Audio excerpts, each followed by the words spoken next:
Ruth Ben-Ghiat is a professor of history at New York University. Her latest book is titled Strong Men, From Mussolini to the Present. And Mehdi Hasan is the host of the Mehdi Hasan Show, which you can find on MSNBC and streaming on Peacock, and they join me now. Professor, let me start with you about the kind of tools of propaganda here and the kind of resonances. And I want to be very clear. It's not like the right-wing propaganda about January 6th like originated as Russian disinformation. It's just a kind of happy coincidence that they found each other as an answer here. But the sort of way that we're watching propaganda shape the sense of reality among, half our fellow citizens or a little less than half of them.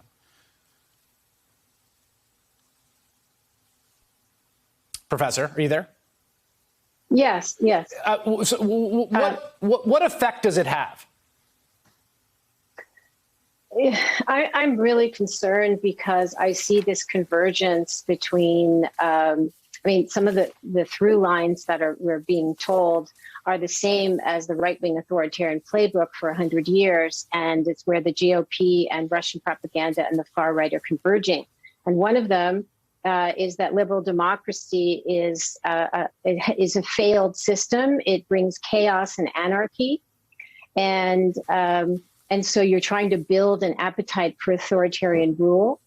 And another is that liberal democracy is tyranny. And so we hear a lot of talk about Biden being a dictator, wanting to impose a socialist or Marxist dictatorship, and he's going to take our guns away, he's going to make us wear masks, and he's going to force feed critical race theory. And so there you have the GOP, which poses, and this is where January 6th becomes an act of patriotism. They pose as the defenders of freedom. And I'm also worried about connections with, the military. I like a retired military issued a letter where they said our constitutional rights are threatened, our nation's in peril. It's like coup talk. And some of it reminds me of what I used to see before I read about in Chile before the coup there. So this is all very concerning.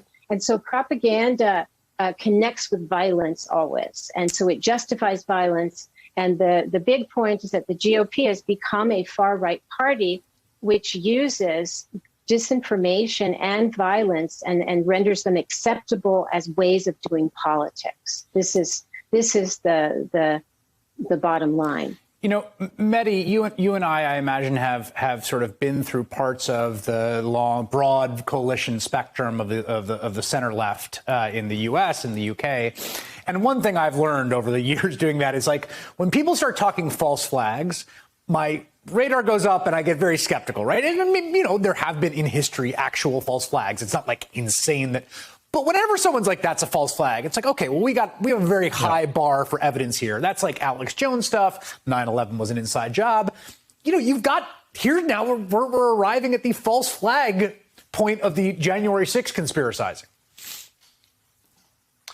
We are indeed. It gets more and more radical by the day. If you remember, Chris, the Oregon GOP actually put out a statement claiming it was a false flag, comparing it to the Reichstag fire a few weeks ago, and then they kind of went silent. Hawaii GOP said some QAnon nonsense. Some of these state parties have said similar things. But yes, Tucker Carlson says it on primetime cable. That's a big difference. And whatever Tucker Carlson says tends to go mainstream on the right very quickly. It's only a matter of time till we hear other members of Congress say this stuff. You mentioned inside jobs and 9/11. Well, it's appropriate that Marjorie Taylor Greene is now the biggest fundraiser on the House GOP side because she's a 9/11 truther anyways. Right. So it's good for her. It's a very short journey for her to become a January 6th truther, which I'm sure we'll see very soon. But look, the overlap here is clear between Tucker Carlson, between Republican House members, between Vladimir Putin. When I saw Putin speak today about January 6th, I thought, wow, the president of Russia is doing his best impression of Senator Ron Johnson of Wisconsin. Right. Because that is the kind of nonsense we have heard from sitting senators. The overlap is there.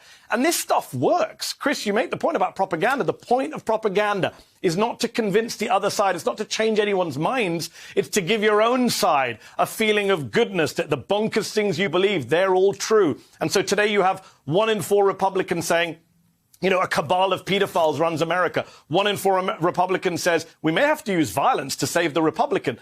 1 in 3 Republicans says Donald Trump will be back as president in August. Right. Where do they get this stuff from? It's from the propaganda machinery, whether it's on Fox, whether it's from the Russian government, whether it's from Republicans in Congress. It is deeply worrying. Ruth is not being hyperbolic to talk about coup talk. If we saw this in any other country, a defeated president refusing to accept the result, talking about coming back in a few months' time, his party controlling the majority of state governments, what would we call that? Right. And that the point there, I think that's important here, that Ruth, that you were making before, is that there's a distinction between, like, look, political messaging is always going to be a kind of sales job. It's always going to be spin. It's always going to tell a half truth. It's always going to, like, try to use rhetoric, right, in a wedge way. It's the specificity of the idea of liberal democracy itself as decadent. Democracy, like this kind of frontal assault on the system itself and its integrity that I find so worrying, that we're seeing sort of trotted out and workshopped in real time around January 6th. That's it. And January 6th was a intensely radicalizing event for the GOP. And it's why, of course, it was prepared by 4 years of Trump applying the authoritarian playbook. But it's why it wasn't a moment where they said, oh, we've gone too far. We're the law and order party. We're pro-police. And yet we, injured 140 Capitol Police. Instead, they're like intoxicated with the possibilities of lawlessness. And so they've doubled down and become even more radical.